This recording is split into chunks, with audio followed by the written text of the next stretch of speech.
Bem, eu sou Ângela Maria, filha de duas Marias, duas mulheres guerreiras e tiveram que lutar muito, né? Por elas e por nós, seus filhos.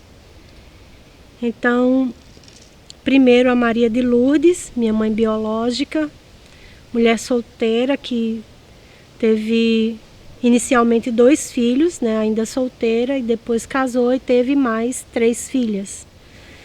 Então, meu primeiro irmão foi criado com a minha avó, eu fui dada à adoção e as minhas 3 irmãs foram criadas com ela. Eu sou Silvânia, filha de Maria de Lourdes, mãe de Pedro Henrique e Juliana. Eu sou a filha caçula, né? Na minha casa era eu, meu pai, minha mãe e mais 2 irmãs. E assim, como pobre, a gente tinha uma vida assim, achava normal, né? Assim, da minha idade até uns 6 anos, eu achava que a gente vivia uma vida boa.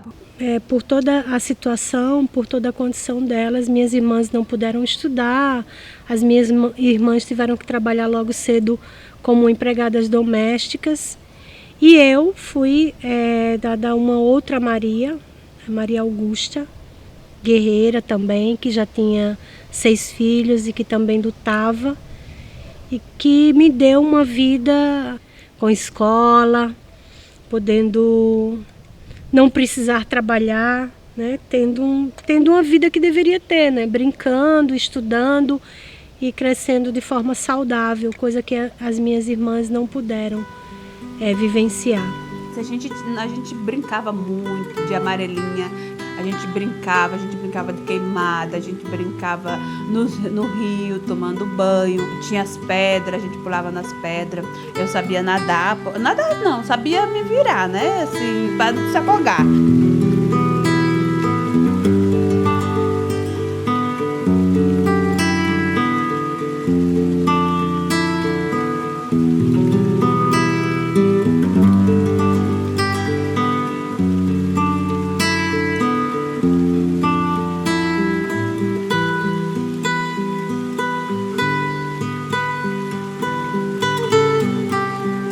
Então, assim, foi uma infância simples, humilde, mas até uma determinada idade foi muito boa mesmo.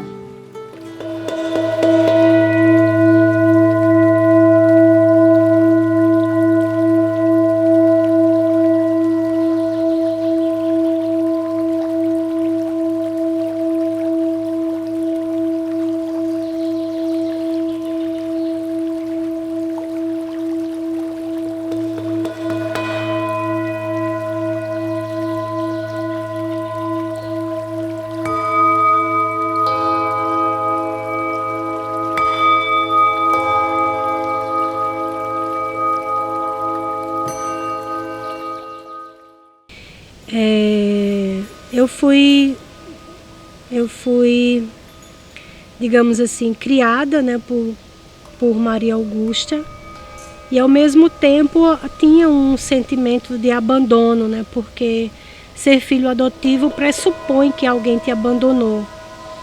E eu acho que é muito importante se compreender o sentimento de um filho. Adoção,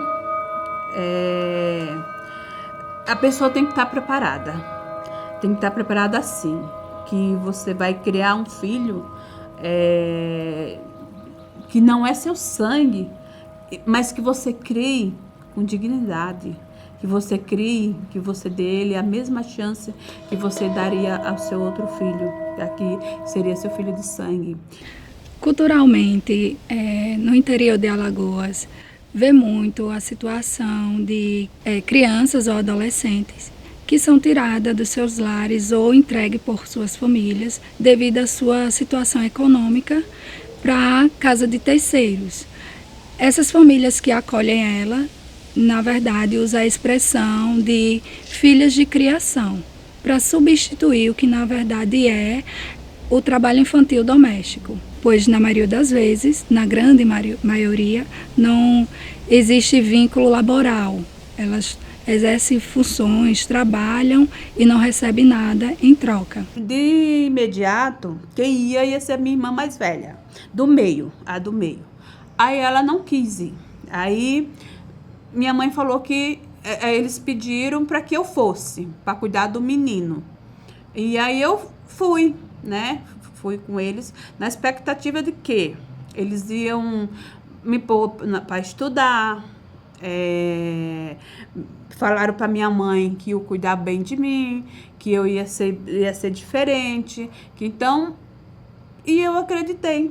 É identificado que essas crianças são levadas com a cantinela de informar os pais que eles vão fazer parte da família, que vai estudar, que vai ter um lar, que vai ter comida, então que vai ter uma vida e uma ascensão social.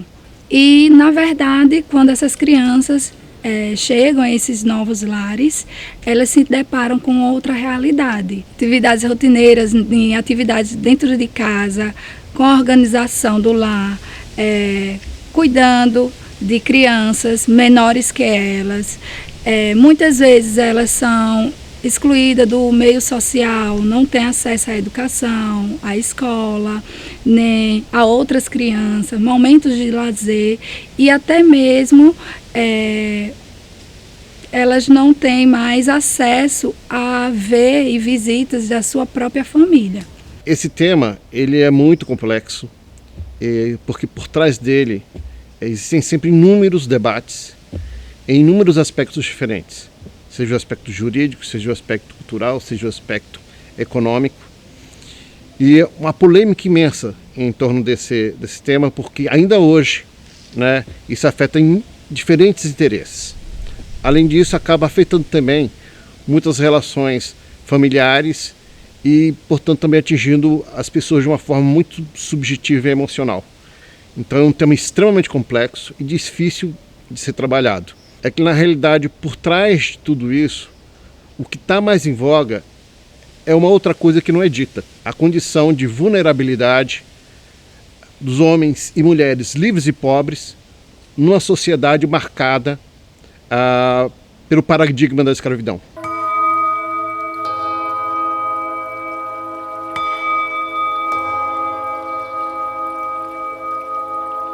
Assim, não filha, assim, bem, assim, mas que eu ia ser diferente, que eu ia ser que para eles eu ia ser uma filha. Como eu era mirradinha, nunca alcançava a pia, aí eles colocaram um tijolinho baiano para me subir e lavar a louça. Lavava a louça assim, lavava a roupa, varria a casa, não tinha de passar pano, não lembro de passar pano, e brincar com o menino. E o resto ela fazia, a comida ela fazia. Assim, eu saía para ir no mercado com ela, isso eu saía. Aí teve um dia que eles falaram, vamos fazer um passeio, vamos pra praia, vamos para você conhecer a praia, para você ver como que é a praia. E eu, assim, achando o máximo, né? Só que quando eu cheguei lá na praia, era daquela ponte lá que você olhava. Aí, mas mesmo gostei, fiquei sentada. Aí foi onde ela chegou e falou assim pra mim, eu escrevi pra sua mãe, falei pra ela que você tá bem, lá na ponte, né? Eu falei pra ela que você tá bem, que você tá gordinha, que você tá corada.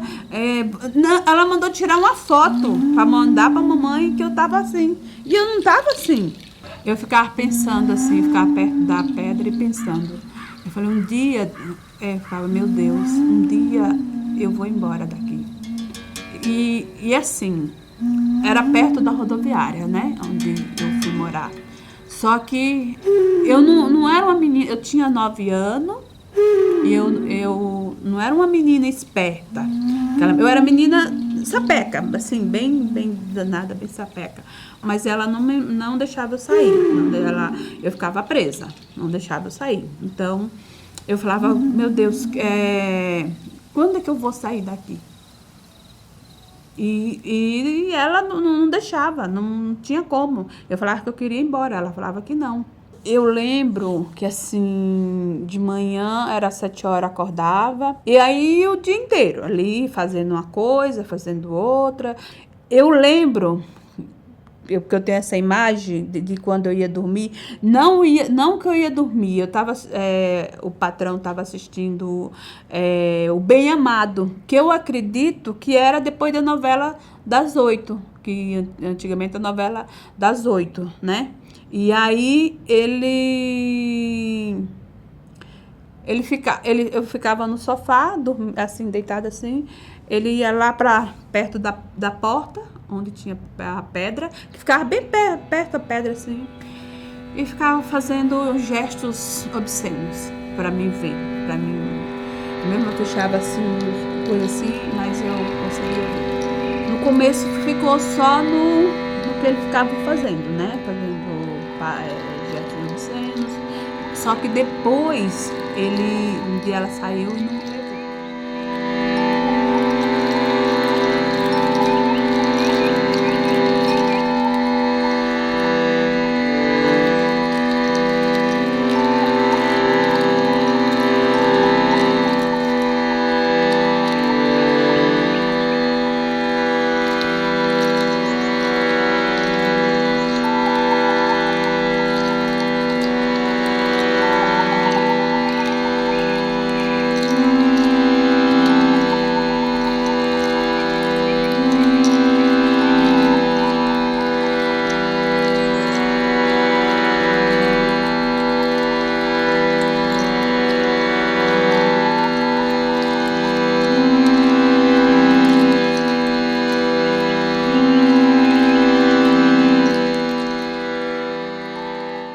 Eu era uma pessoa muito ingênua, muito achava que...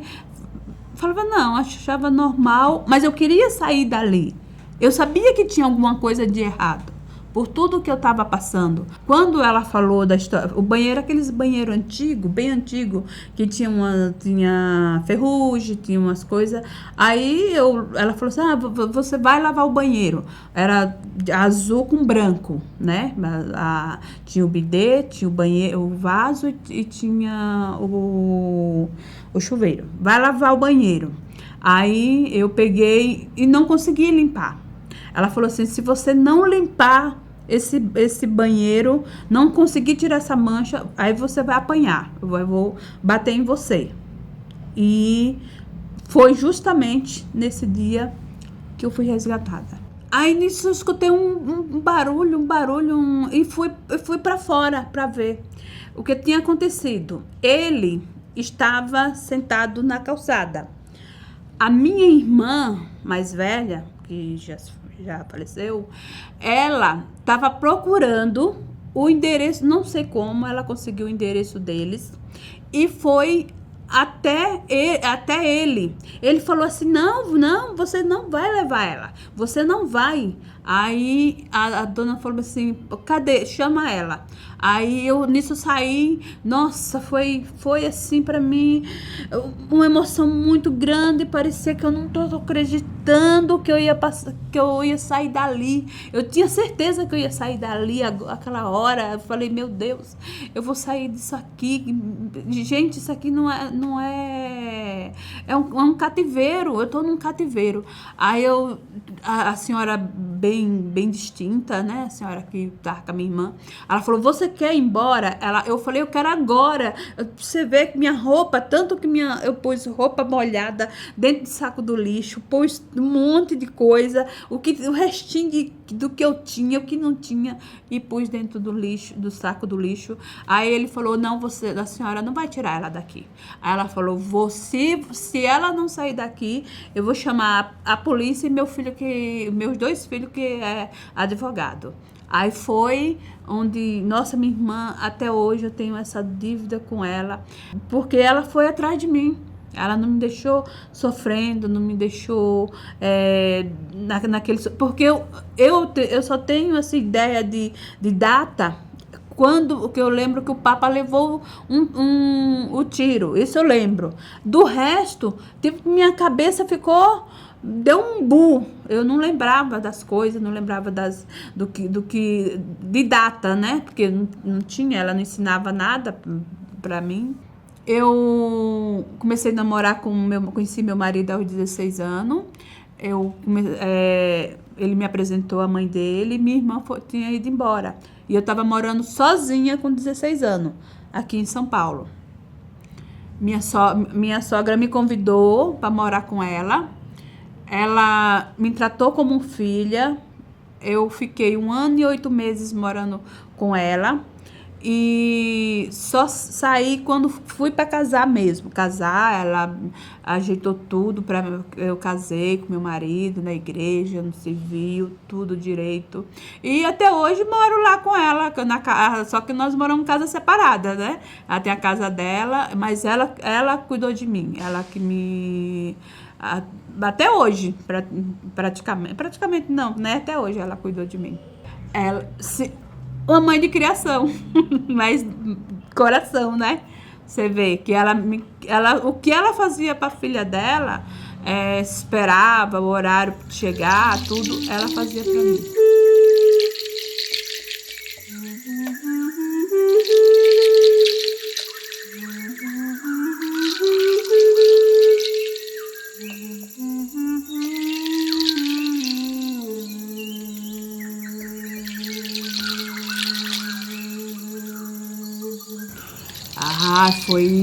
Foi uma coisa assim que eu ficava a vida inteira pensando, né?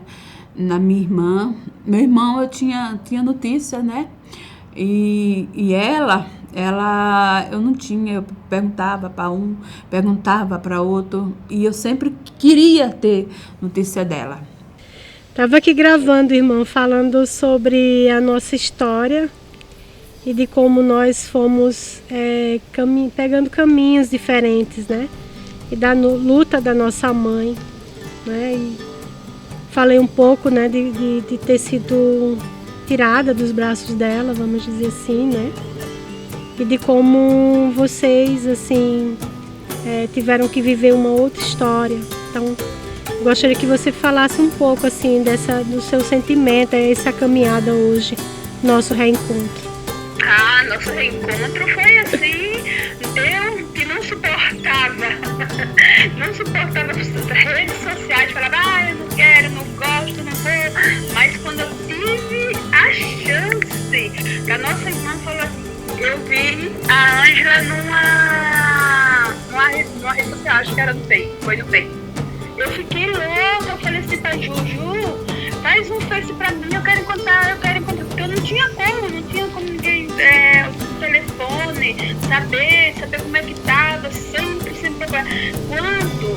Quando eu descobri, quando você mandou a mensagem, quando eu cheguei, falei, sou a Soninha, filha de Honório, para de a boca. Então foi assim, o coração falou, gente, eu não acredito.